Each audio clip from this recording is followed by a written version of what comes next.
आउ गोटे नुआ अपडेट सहित आज भिडियोटी को आपको स्वागत करुच्ची। तो देखो फ्रेंड्स, सुभद्रा योजना को लेकिन आज जाइए गोटे बहुत बड़ अपडेट जहाँकि काली आपणकर बैंक अकाउंट को आसब 1 टंका, जहाँकि सुभद्रा योजनार आपणकर जो टंका आसवाक जाऊँगी 9 तारिख में ताकू एबे टेस्टिंग करा जिवो, जहाँकि आपणकर बैंक अकाउंट ठीक ठाक भाव में चलुछि ना नहीं।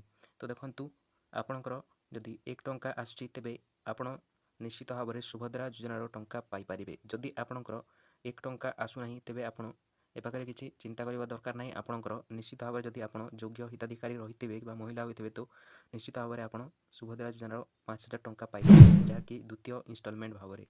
तो देखो फ्रेंड्स, जो मानकर KYC स्टाटस पेंडिंग रही है कि आपड़ जदि 17 तारिख में जदि सेप्टेम्बर 17 में पाई नथिले टंका तो आपण आउ थे चान्स रही ए पाखे सेकेंड इनस्टलमेंट को लेकिन 9 तारिख में आपन को सुभद्रा योजनार 5,000 टंका मिलवाक जाऊँगी।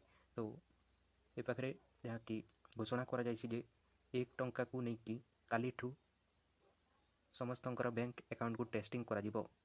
जो महिला माने भी सुभद्रा योजना को आवेदन करछंती सेमानकर बैंक खाता को 1 टंका आसीबा को अछि। तो निश्चित भाव में यही अपडेट आपण मोस्ट इम्पोर्टाट रही। तो निश्चित भाव में भिडियोटी को आपण सांग मान भितर जरूर शेयर कर दिंतु। तो रोज टेक केयर एंड बाय।